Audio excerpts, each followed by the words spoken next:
Students frequently come into my undergraduate sociology of gender class not believing that the kinds of biases that I talk about still exist and will still affect them in the workplace today. But interestingly, several years down the road, when they're actually out in the workplace, I frequently get emails back from them where they're describing the kinds of biases they are experiencing and very much show that these biases do still affect young women today at work.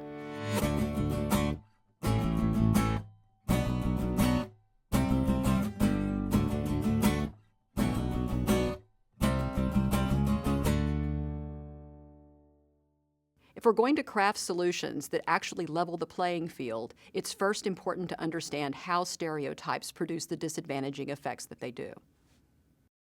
I want to illustrate how gender stereotypes continue to affect women's experiences in the workplace. And then I want to talk about some of the things that each of us can do to reduce or even eliminate these negative effects. Some of the strategies that I'm going to share with you today are going to be really more useful to people, men or women, who are already in leadership positions, people who make hiring decisions, make promotion decisions, and the like. But some of the other strategies that I'll offer will be useful to any of us. And so as we think about what we're trying to do today, I think the larger goal for all of us is to think about how we can create a workplace where all people, men and women, can thrive. So one thing that gender scholars have observed recently is that there has been a stall in the progress towards gender equality.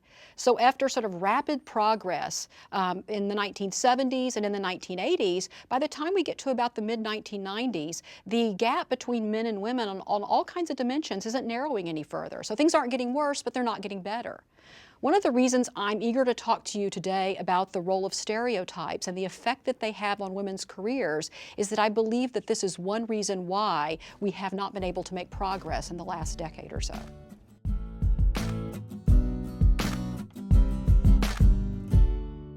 So let's start with a research study that you may have heard about. It got quite a lot of press. In the 70s and 80s, women made up only 5% of all the orchestra musicians around the country. And so orchestras became concerned that perhaps a bias against women in the auditioning process was contributing to this dearth of women. So what they decided to do was to make a seemingly minor change. They introduced a blind audition process whereby they put a screen between the musician who was auditioning and the audience, the judges who were evaluating that musician. This small change increased the odds that a woman would make it past the preliminary round of auditions by a full 50%. Today, women make up 25% of all orchestra musicians, so we're not at parity yet, but research shows that the introduction of that screen was a contributing factor in really increasing the number of women in orchestras. I like this study because I think it illustrates two main points. One is that gender stereotypes bias the evaluations of individuals, and they do so in ways that we might call male advantaging. Gender stereotypes lead men to be evaluated more positively than they would be if we didn't know their gender, whereas women tend to be evaluated more negatively than they would be if we did not know their gender. The introduction of this screen removed this male advantaging bias. Which leads to my second point, and this is a very important one. These biases are not inevitable. Okay? There are things we can do to prevent them. In the case of the orchestra, they introduced the screen, and that took away the bias. So most of us, of course, would not want to or could not perform our work behind a screen. So we're going to actually have to be more creative than that. Before moving on, I'd like to say just a little bit about the word bias itself. A lot of people don't like this word. They think it has kind of an ugly connotation to it. It sounds like we're accusing someone of being sort of sexist or racist or something like that. But that's not how I'm using the term here, and it's not how it's commonly used in social psychology. When I talk about bias, I'm simply talking about an error in decision making. So in the case of the orchestras, we can probably assume that the judges wanted to hire the best musician possible. But yet, gender affected how they saw the quality of men and women's performances. An important point is that all of us, men and women, are prone to these sorts of biases. But the good news is, with proper procedures in place and with appropriate effort, we can reduce and even eliminate these biases.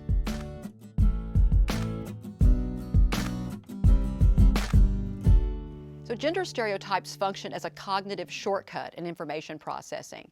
So if you're in a situation where you have a lot of information that you have to evaluate, it's natural to look for shortcuts to take in navigating all that information. Unfortunately, gender stereotypes function as one of these shortcuts, and when they do so, they introduce error into our decision making. Well, it turns out that one such shortcut that people take is to rely, often unconsciously or implicitly, on what they think they know about categories of people, like men and women. So the question is then, what do we think we know about categories of men and women? Another way of asking that question is to say, what is the content of our gender stereotypes? Research on this continues to find that people hold stereotypes such as the following. They believe that men are slightly more capable at most tasks than are women. Not a whole lot, just slightly, but this is enough to affect our judgments.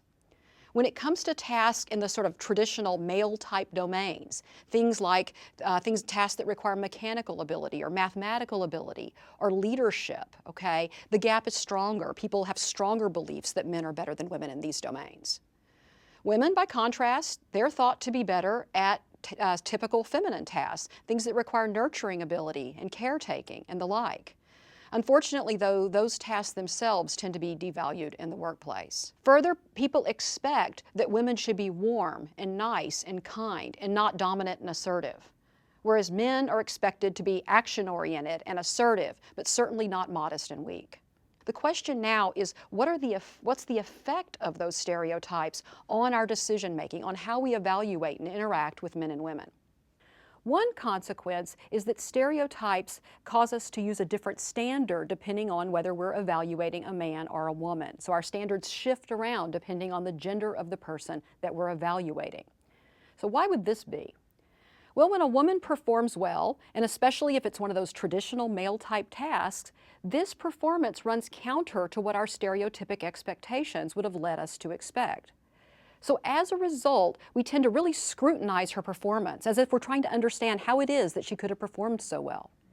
When a man performs equally as well, this by contrast is consistent with what our stereotypes would have led us to expect. So we don't scrutinize his performance as carefully.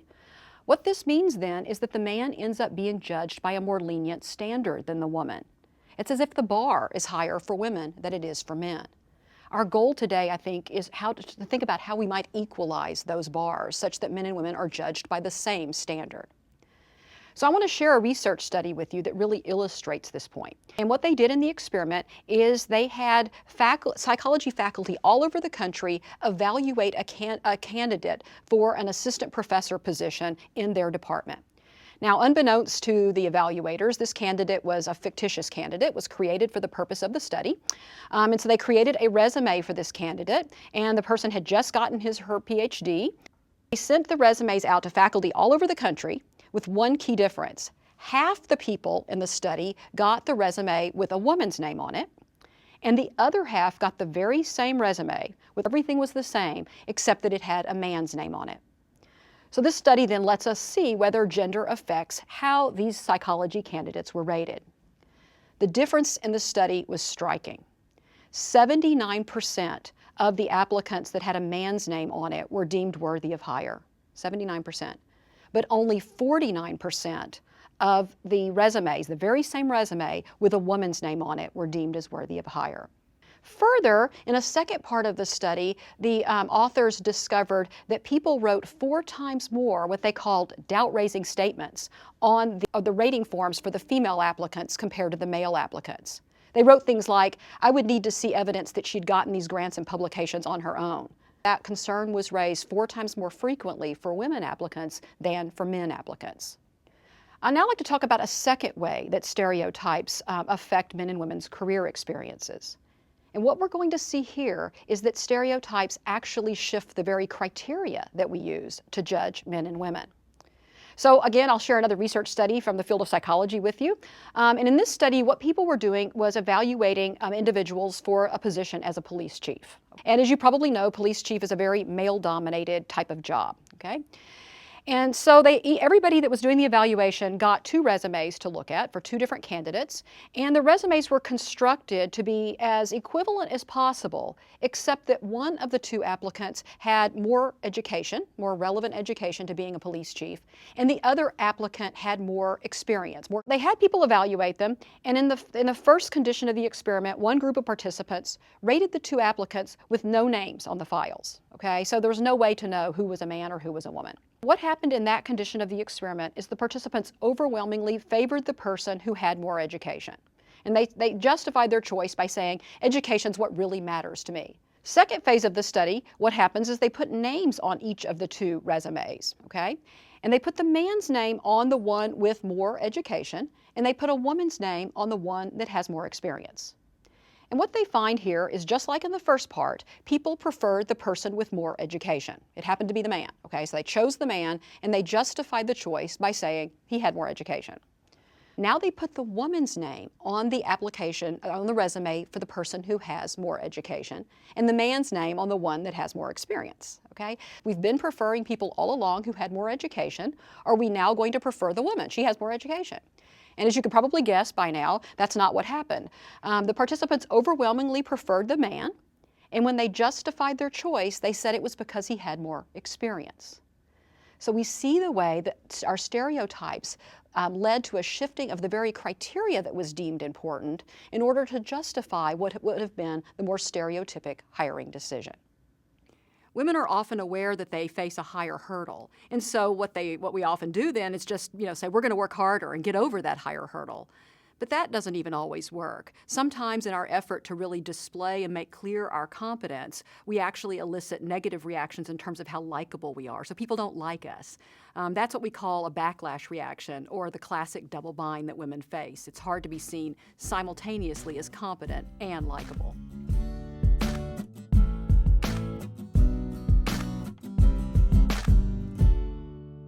Research finds that stereotypes do tend to matter still once people are on the job. And I'll just share quickly with you two ways that they matter.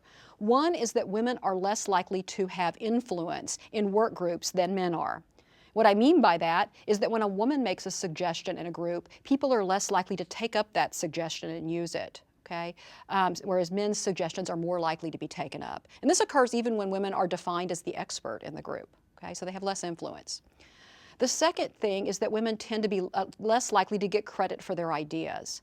And this is something when I talk with groups around the country about, people report having happened to them quite a bit. And I don't know if it's happened to you, but it's a situation where, let's say you're in a group and you make a suggestion, and then it's just like silence. It's as if you said nothing. No one hears you. The meeting just moves on as if you had never spoken. And then a few minutes later, someone else in the room says the very same thing. And people are like, oh, Bob, great, that was a fabulous suggestion. So women are less likely to get credit for their ideas.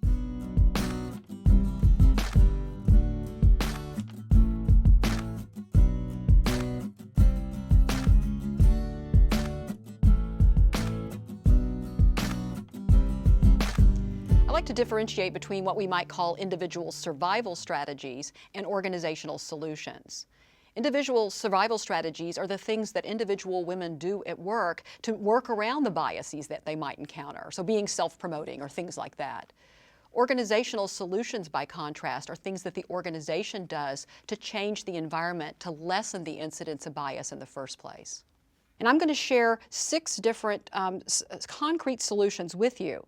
But there's one underlying principle that unites all of them, and that is this: our solutions must break the tendency to use stereotypes as a cognitive shortcut. One way that we can do this is to educate people about how stereotypes work. The kind of training session like you've been listening to here, for example, when people have heard this information and understand how stereotypes work, they tend to scrutinize their own decision-making more carefully, and that breaks the tendency to use stereotypes as a shortcut.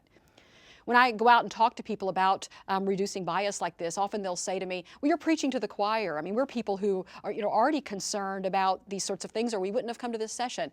And what I like to say to them is, no, actually what I'm doing is arming the choir. I'm giving well-intentioned people like you all tools that can help you be able to act in your workplace in a way that will reduce the biases that otherwise might occur. The second solution that I'd like to offer is that when we're making hiring or promotion decisions, or even when we're deciding who to put on our teams, that we first establish very clear criteria and qualifications for our decisions. If we return to that police chief study here for just a moment, it's a great example of this. They did one more condition of this experiment, where they had the people who were evaluating the police chief say what criteria was important to them before they looked at any applicants. And people overwhelmingly said, education's what's important to me. Having said that, when they came across a woman with more education, they chose her for the police chief position. Lots of research shows this. The more formal the criteria there are, the more women and the more underrepresented minorities will be hired. So it's a solution that has a lot of research-based evidence. So the third solution that I would offer is to really scrutinize the criteria you're using when making hiring and promotion decisions. Are they the right criteria? Do they predict success on the job? Are the criteria filtering out a disproportionate number of women? If so, it's really important to understand if the criteria really matter in terms of who's going to be successful eventually on the job. And I want to share with you a study here that I think is really a very encouraging example of how this can work. And it comes from Carnegie Mellon University. And Carnegie Mellon increased the representation of women in its computer science undergraduate major from 7% to 42%. From 7% to 42% in just 5 years. Now, they did lots of things, as you might imagine, to bring about such a drastic change. But one of the things that they did is they removed the requirement that they had prior that someone had to have high levels of computing experience before they could be admitted to the major. They just took that criteria away. They noticed that men were more likely to show up at the university, for whatever reason, with more computer experience than women. And so this was filtering out large numbers of women. And so they asked themselves, they said, we're a university. Perhaps we could teach people the computer skills that we want them to know instead of hoping that they show up with them. And so this change made a lot more women eligible for this major. And it turns out it did not affect the quality of computer scientists they produced 4 years later either. So it was this kind of irrelevant criteria that had been screening out women. So I think it's important, and we can all do this in our workplace, to think about the criteria we're using and really interrogate whether those criteria are the right criteria, whether they're necessary. The fourth suggestion that I'll offer to you is that we need to hold decision makers, including ourselves, accountable for the decisions that we make. Research is clear on this point. When you have to explain your decision to someone else, that's what accountability means. When I have to explain why I preferred Bob over Sally, for example, I more carefully scrutinize my own decision making. I don't just go with my hunches. I have to tell you what I cared about and what I did. And in the process of deliberating and thinking through the decision process more carefully, we break the tendency to use stereotypes as a shortcut. The fifth solution that I will offer to you is that we should be transparent about what we're doing in terms of who we're hiring and promoting. People manage what they measure. To post the numbers and to keep track of our progress in terms of how we're doing in terms of gender diversity in our workplaces really does cause people to be more thoughtful about how they're making decisions.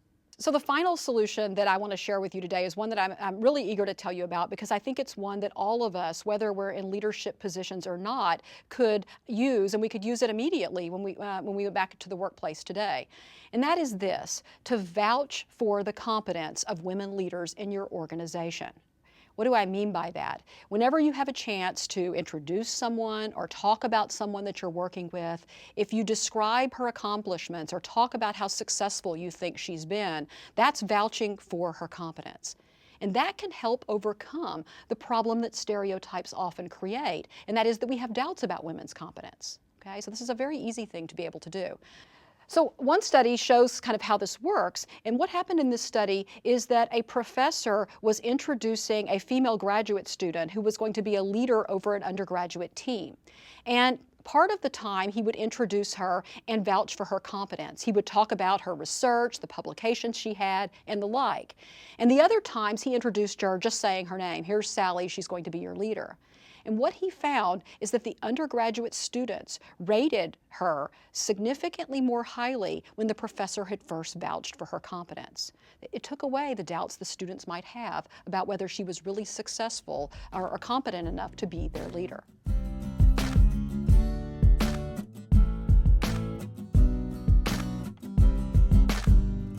Being educated about biases doesn't mean I'm shielded from holding those biases, but I have taught myself a few tricks.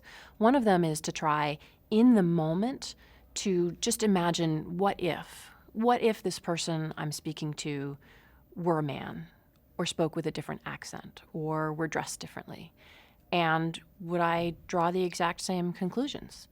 And by asking myself that question, I can at least flag that my biases might be operating, and hopefully I can make a better decision. I teach students, and I know about all of these biases. So there are two things I always do. One, super easy peasy. I don't look at their names when I grade their papers. Two, a little more difficult. I encourage them all to take risks. Not just the good students, every single student. I encourage them to write papers that they're interested in. I encourage them to tackle new topics. And very rarely do they ever disappoint me. In general, their papers are superb. Create a mutual assistance pact with the other women at work.